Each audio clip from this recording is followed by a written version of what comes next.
my pleasure to introduce Lorraine Kasperzak. She's a member of our Advisory and Development Board. She also is the owner of Advantage Marketing in Westfield, New Jersey. Let's hear it for Lorraine. She's going to introduce the speaker. Hi everybody. I met you all at the front door, and I could just feel the energy when everyone was coming in. So I'm super excited to have you here today. Many of you I know have come multiple years, so kudos to you for supporting the Sisters of Charity. Anyway, I am super grateful that my friend and my workout buddy, Meaghan Murphy, is going to talk to us about resilience.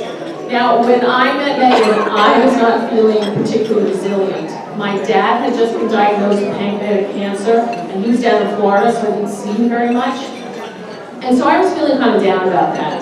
I'm a regular at the Bar Method in Westfield, and one early morning, I was in the studio waiting for class to begin, and I was feeling really down about my dad. Now, I'm always the early one to the studio, so I'm standing there, the only one, in the studio, and in bounces this woman wearing yoga pants, the little cute grippy socks we have to wear at Bar Method, and a Tyrannosaurus Rex cutoff top, workout top. And she starts, I got to come out behind the mic. She starts doing this. And I'm like, what? So she starts acting like a Tyrannosaurus Rex. And her T-Rex is better than mine. But I couldn't help but crack up at that. And as they say, laughter really is the best medicine. It turns out that that T-Rex is a really big part of Meaghan's own story of resilience. So it is with tremendous, enormous, great pleasure that I'm going to turn over the mic to Meaghan and let her share not only her story, but the science of resilience. Meaghan, take it away.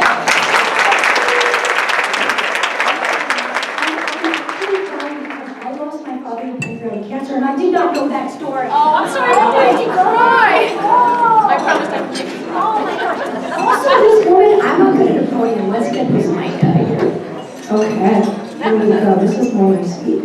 I just also have to shout out my workout buddy because she can do a split, ladies and gentlemen. She can do a split. She is my beloved gold. I just want to thank Sister Judy for having me and trusting me with this very special event. I know it's one of the biggest fundraisers of the year, and I am so honored that you chose me, and I am so happy to talk to you all about the brilliance of resilience. And now is the fun part of working both the clicker and the microphone. It's like an exercise like this, right? Okay. How do I do it, Travis? Just like this. Welcome. And I want to shout out my late Aunt Liza, who was a Dominican nun, Sister Robert Marie, who dedicated her life to education and is the reason I have really beautiful penmanship. Yes. Okay, so this is me. I am Meaghan B. Murphy. If you want to learn more about me, you can go to my website, meaghanbmurphy.com. I've given you my quick bio so that Lorraine didn't have to. I am an author. I wrote Your Fully Charged Life. It is a radically simple approach to having endless energy and filling every day with yay. It came out in hardcover in February 2021. The paperback came out in 2022. And I'm proud to say it has now been translated into 4 languages, including Spanish, Arabic, and Vietnamese. I'm also the voice, the scratchy voice. Yes, this is my real voice. On the Audible, so some people love that Audible. I will be over in that corner selling and signing books. After the talk, if you want to even just come say hi, I'm very friendly. I'm also a longtime magazine editor. I am the editor-in-chief of Women's Day magazine. I also have a copy of the magazine over there and a QR code you can scan if you want to be a subscriber. I was also the executive editor of Good Housekeeping magazine. I edited Cosmos, Self magazine. I was one of the founding editors of Teen People. I've been a magazine editor for 18 years. I am no longer 18, which is super hard to believe. I know. My degree is in theater and English from Mason Gross School of the Arts at Rutgers. And it is no surprise that I am a longtime television personality. I'm a regular on Today's Show with Hoda and Jenna, and yes, they really are that nice in person. I'm also been a frequent flyer on Live with Kelly since it was Live with Kelly and Regis. And very exciting news, I am the host of a brand new reality show that comes out in August. It's called My Perfect Day, and I get to play fairy godmother and grant deserving people their perfect day. So if you want to learn more about what I'm up to, I'm pretty busy on social media. My Instagram handle is @Meaghan B. Murphy. And I also just want to shout out a very special guest, my son James. James! Wow. James is 12 and he's studying public speaking. And I thought watching his mom speak would be a good final exam. So I've got James here with me, and he's going to be my assistant with the books as well. Okay, so we're going to talk about the brilliance of resilience. Doesn't that sound? The brilliance of resilience. How to do hard things with grit and grace. So a lot of what we're going to talk about today is the science of resilience. I'm going to tease out just a little bit from my book. And I see Dr. Ellis over here, who is one of my super fans. Thank you for being here. She has read my book cover to cover at least 3 times and quotes me to me. So you'll know this. I'm just going to scratch the surface here. But I really think this is super important right now, is to talk about resilience. What is resilience? It is the ability to adapt well, to rise above, to overcome when things get hard. When we're stressed, when traumatic things happen out of our control. When things get hard, how do we react? How do we react to hard things more easily? That is our resilience. So think about your hard thing. And I feel bad over there in the corner. You cannot see my slides because they are epic. And even on camera, I'm super proud of my visuals. My creative director, Peter, at the magazine gave me a high five. So I wish you could see them. But how do you think about your hard thing? Everybody, right? We all do hard things. Illness, loss of job, loss of a loved one. We all do really hard things. Not to be a Debbie Downer, but keep your hard thing in the back of your mind as I go through some of these strategies and techniques. Because I want you, the goal of this talk today is to make your hard thing easier. To give you some tools and some strategies and techniques to make your hard easier. My hard thing. Oh my gosh, I had very dense breasts. I had scare after scare, mammogram, sonogram, MRI, biopsy. I was at high risk for developing breast cancer and decided to have a preventative double mastectomy in October of 2022. I'm sharing this hard thing because we're going to use that as a way for me to give you examples how to apply some of the strategies of resilience to your own hard thing. Okay? So I wound up making a DNA decision. My breast surgeon said, we got to know what's going on here. I did my DNA. It turns out that I had a change in the DNA of my CHEK2 gene. We don't say mutation, we say variation. It's much nicer, right? And I think a lot of people know what BRCA1 is, or BRCA2. I had a CHEK2 variation. I also had a family history. Hi, Mom! My beautiful mom right here is a 2-time breast cancer survivor. And I put her on the slide. Yay! Yay, Mom! Yay, Mom! I know a lot of you are local, if anyone is near Long Branch, New Jersey. Jackson Woods in Long Branch, my mom is single-handedly transforming this wetlands into a thriving community center and sculpture garden. That's her right there in the blue and green. Hit her up, see how you could potentially volunteer or even just come tour the park. She's doing beautiful, beautiful work there. Hi, Mom. Okay, so the resilience refresher. Having the tools and mental muscle to rise above difficulties and challenges. That is our goal today, for me to give you some of those tools to bounce back, to rise above, to do hard things more easily. Because why do we care? Resilience does some pretty epic things. Look at the slide. More well-being. It's going to make us more successful. We're going to have inner peace, happiness, life satisfaction. Having resilience gives us all of those wonderful side effects. Wow, I want to be more resilient. But it doesn't end there. Oh my gosh, if I am resilient, I am going to be scientifically proven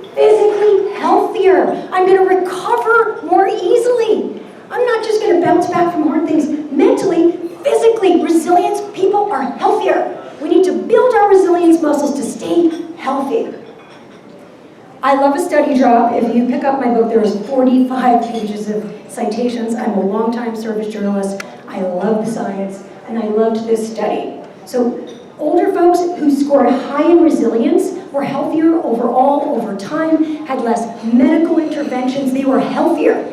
Resilience makes us healthy. Wow. So how do I get more resilience? What determines our resilience? So this is interesting. DNA, right? It's part of our genetics. Some people are just genetically more resilient than others. Our environment determines our resilience and also our upbringing. Now, if you are feeling depressed right now because you can't change your DNA and your upbringing, you're already rotten, right? You can't change your upbringing. Don't worry. Don't worry, because our genes are not our destiny. Wherever you are right now, regardless of your DNA, your upbringing, your environment, you can build and flex resilience muscles. How do we know this? From the dream team of resilience researchers. And I always laugh, like, I could meet Brad Pitt and wouldn't care. If I met Dr. Charney, I would be speechless. Dr. Charney and Dr. Salwick are the leading resilience researchers. They spent 30 years looking at what makes people more resilient. They studied prisoners of war, Navy SEALs, people who had gone through unthinkable tragedy and hardship, who came out the other side. And they studied those folks. And these two know a little bit about overcoming themselves. Dr. Charney was actually shot 14 or 15 times coming out of a deli by a disgruntled coworker. And he nursed himself back to health using his own resilience science. Dr.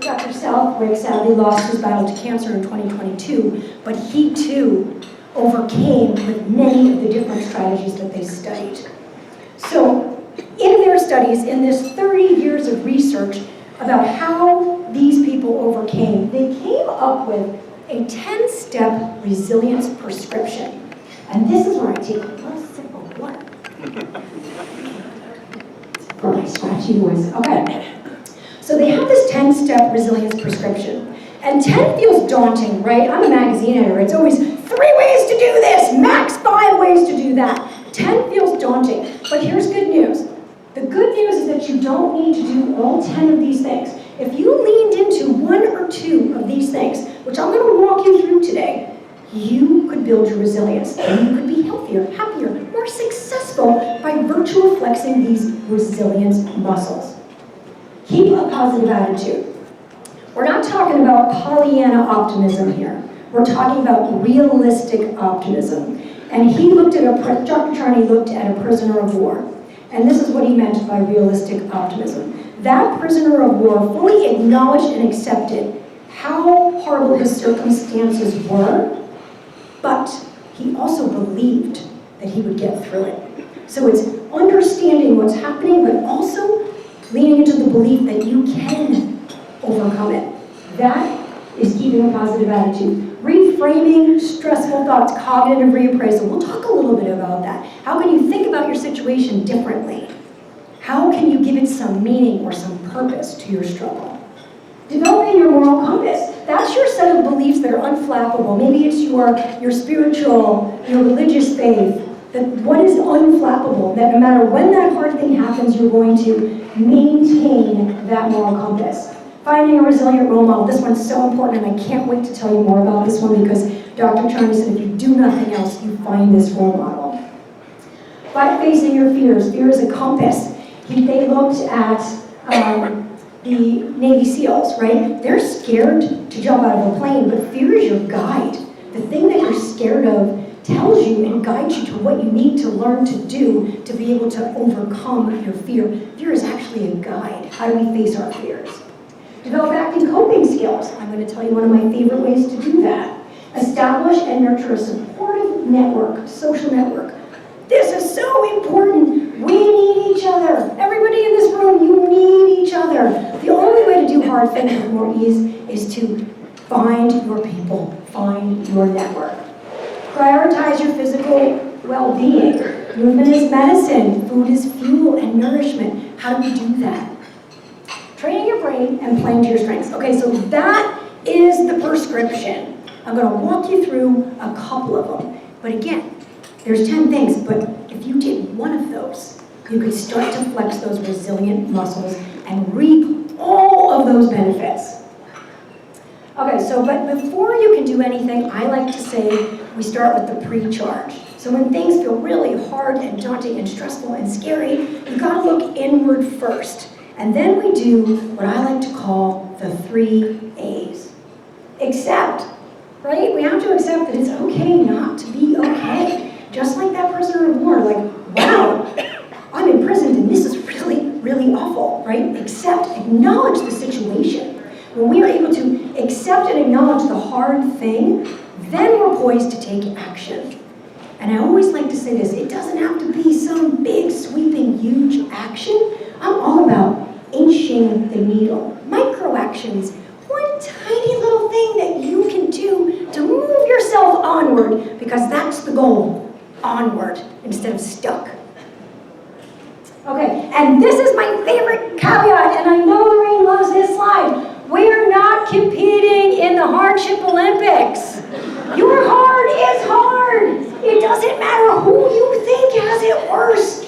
You're allowed to be angry, sad, mad, hurt, tired, overwhelmed. Your heart is hard. Don't judge it against anybody else's. This is not the hardship Olympics. No one's allowed to medal in the hardship Olympics on my watch. So let's take some actions, right? We accept, we acknowledge. Now we're going to take some actions. And if you do nothing else, find yourself a resilient role model. If you are sick, find somebody who got over that illness. If you've lost your job, found somebody who navigated their way to the next thing. You need proof, receipts, that this too shall pass, that I can be just like this person. You know, I wasn't going to talk about my dad, but when my dad was diagnosed, don't you give me puppy eyes. She can do a split, ladies and gentlemen. But I will never forget, I was running on a treadmill at Orange Theory and I started crying, and it turns out the woman next to me had also lost her father to pancreatic cancer 10 years earlier. And it gave me that proof that someday I could run on the treadmill without crying. It's sometimes just seeing somebody else do the hard thing that just tells you, I can do it too, and this too shall pass. And that person can be a sister, a brother, a cousin, a neighbor, a friend, an Instagrammer, somebody, a celebrity from People magazine. Find the person who did your hard thing, whatever your hard thing, even if your hard thing is a stubbed toe. Find somebody who did your hard thing and look to them for proof that you can do it too. This was my resilient role model. This is a woman named Brooke. She plays soccer, her son plays soccer with my son James. She had had my exact same surgery exactly a year prior. And when I had 4 drains hanging off my body going, why did I do this? I can't stand up, this is awful. I looked to Brooke, who 1 year out was on the soccer field, running around smiling and happy. It was just that switch that flipped that said, I will be there too someday. I can do this too. And in all of Dr. Charney's research, my Brad Pitt, if you will, finding that resilient role model was #1. If you do nothing else, find somebody who did your hard thing so that you know you can do it too, because you can. Reframe what's lame. That's how I talk about cognitive reappraisal. And this one can be really hard, especially if your hard thing is really hard, right? And you definitely didn't deserve that hard thing, and it's out of your control, and it's really, really bad. How do we think about it differently? How do we train our brains to think about our hard thing a little bit differently? One very effective way is to attach meaning to our struggles, right? To find meaning in our heart. And so for me, I'm using myself as an example so that I think you can apply this to yourself. So, okay, listen, I didn't want to have that DNA, I didn't want to have that family history, but guess what? I got to make a decision before my body made a decision for me. I got to have elective surgery. And I got to have those 4 drains hanging off my body when I was sitting in a reclining chair, really wishing I could be on the soccer field with my kids.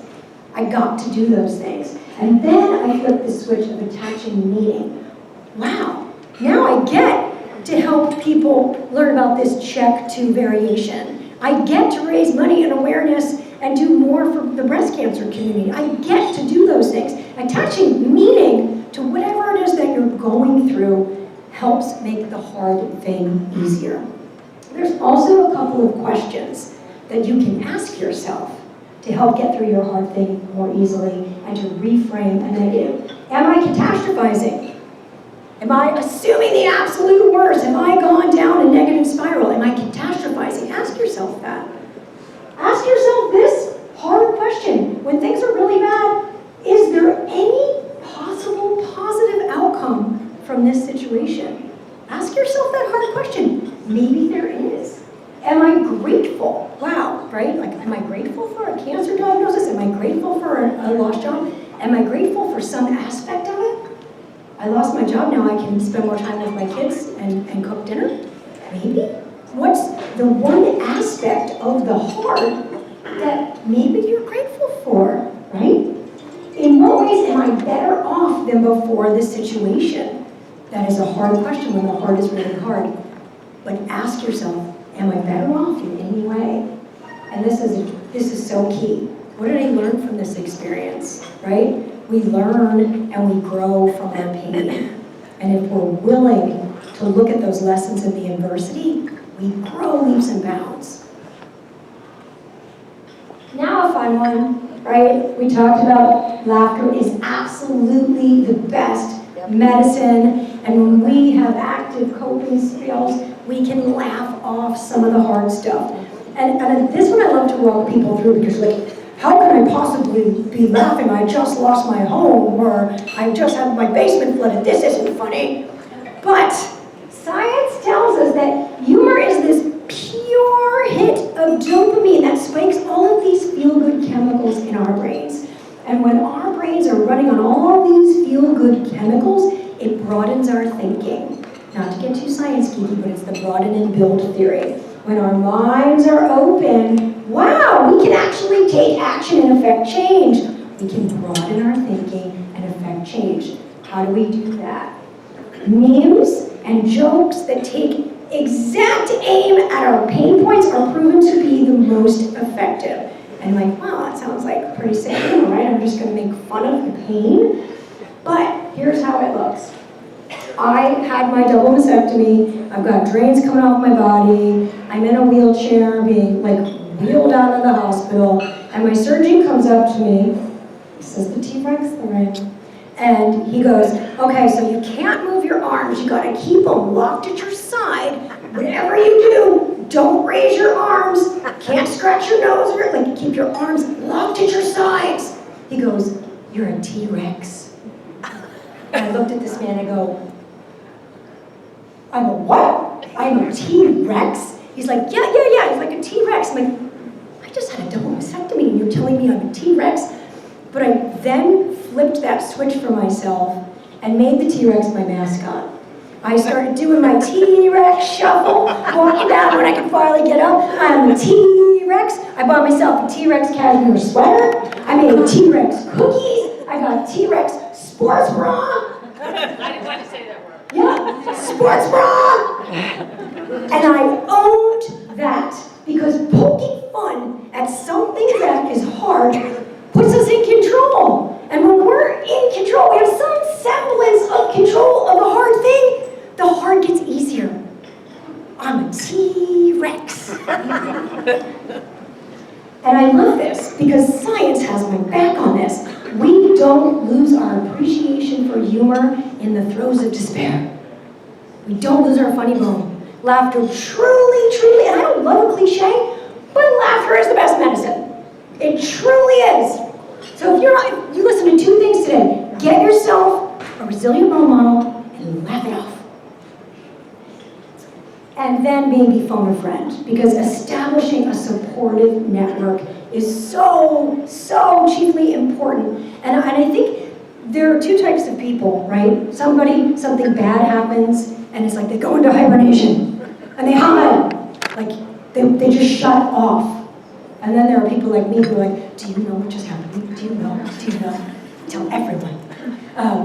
You want to be the person that leans into friends, family, your church, others, right? We need each other. We need a supportive social network. It's non-negotiable. You can't go it alone. None of us can go it alone. We need each other. That's the friend factor. These positive interactions and relationships keep us physically, mentally, and emotionally happy and healthy. These are some of my high school friends that showed up for me when I also got lice the first day home from the hospital. I no joke from my kids, because my daughter shared a brush on picture day. Look at they still came to see me with my lice. But how do we lean into that social network and each other, because we truly need each other. And I love this study. This is one of my favorite studies. People perceive a hill as less steep if they're standing next to a supportive friend, or even if they're just thinking about that supportive friend. Thinking about having support, social support, a network, makes things actually easier. The hill didn't seem as steep. That's pretty major, right? That's how badly we need each other. Action 5, tell your stories. Be an oversharer. I'm all for TMI. I gotta have a nod, right? Share your stories. Talk about your pain. It's the best way to connect. It's the best way to find your resilience role models. It's the best way to find humor in whatever it is you're going through. And this is really important. Writing about or talking about negative experiences, hard things are hard, actually helps us process them better than merely thinking about them, right? You can say, oh, I went on a long walk and I thought about how hard that thing was, and no, write about it in your journal and tell a stranger. I don't care if you tell the Stop and Shop clerk, you know what just happened to me? I've been known to do it. You can't call your sister, you can't tell the guy at Stop and Shop, because you gotta get it out. Science, this is what Meaghan Murphy says. Science says we gotta share, we gotta get it out. And when we do, this is how we strengthen our resilience. When you talk to someone, you could help someone else.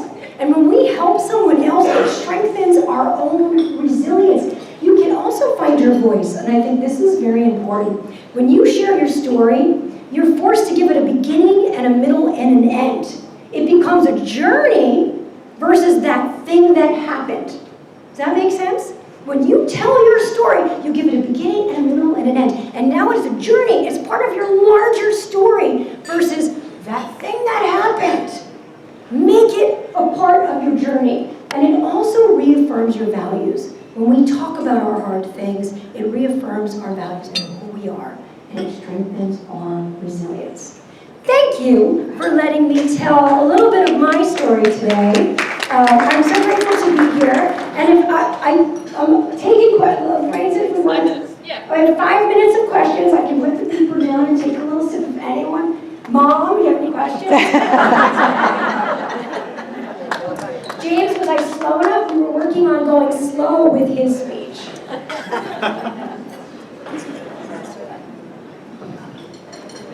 Yay. How long did it take you to write your story to get through all your other? So my book was probably a 3-year journey. I really started the journey. So if you read my book, you'll know that ultimately I was neggy-meggy. I was a really miserable child, had some tumultuous teen years, struggled quite a bit, but then ultimately, did a lot of self-work, but then crazy, when I was working at Cosmopolitan magazine of all places, I was assigned in a story to write called The 7 Secrets of Happiness. And Maggie rolled her eyes at Gateway. I was like, why do I get this awful assignment? This is terrible. But this was before the days of Google. I actually had to call psychology departments and do some real research. And in doing that preparation for this story, I discovered the work of Dr. Martin Seligman. If he's probably the George Clooney to the Brad Pitt that's Charney. I love researchers. And I discovered the permanent theory of wellness, and then began to understand that happiness was a state of doing instead of this passive state of being. And there were micro-actions, proven micro-actions that we could all take every day to inch the happiness needle. And then I fun-filtered it into a book for all of you. Also, also, M.B. Perez is an author, and she wrote a fabulous book called Beach Santa. Beach Santa. Yes. It's called Beach Santa. She's absolutely fabulous. I'm so happy that she joined us here today. Thank you. Yeah. Can you share us where you grew up and what schools you went to? Absolutely. So I am from Bridgewater, New Jersey. And I went to Mason Gross at Rutgers, and I studied English and acting. High school? I went to Bridgewater Raritan East, which then combined. I know I don't look that old to have gone to East. Thanks. You might have said this, but if you can repeat it, because I might have missed it. How did you find your friend that helped you, your mentor, your number one? So I found my resilience mentor by telling my story. And that's why I think it is so important for people to share. And I have two sets of friends. I mean, I have one friend, she'll disappear for 6 months, and you're like, well, clearly her dad died because no one's heard from her and she's hiding out. And then there's the people like me who are absolutely telling the cashier. But I became that person because I realized that that is the only way to connect. And the world's a light brain board. And the whole point is to put those pegs in and to ultimately make a really awesome picture. But you can't do that if you don't put the pegs in. And you can't put the pegs in if you don't connect with others. And I think that is really, really important. I also always joke, like, that doesn't mean we have to braid each other's hair and barbecue. But man, I'm gonna smile and acknowledge you, right? Because we all matter. People matter. Share your stories. So, kind of just any advice that you could give, I think it's some of our hard thing. Yeah. Me personally, it's like, a 6 and a 4-year-old, and I stepped away from my career. I'm not ready to go back to work just yet, but obviously with all the amazing roles that you've held in my career. So I would, like, number one would be to find that role. Okay, so she stepped away from her career, she's raising her kids, and she's sort of like navigating that sense of self, which I think happens for a lot of people with that second act. And I think an important thing for you to do, and Charlie would say this, thank you, Brad Pitt, find someone who's done it first. Find someone. It doesn't matter if that is a blogger, like a celebrity, someone. Find someone in your world, not even in your immediate world, who's done the thing. So you can kind of use them as a roadmap, but also it's just the receipts. I call it the receipts because it shows you, wow, that's possible. This could be my next. But then I also say to everybody, like James, you'll know this, stay in your day. Stay in your day. Where your feet planted is where you are, and maybe don't jump so far ahead.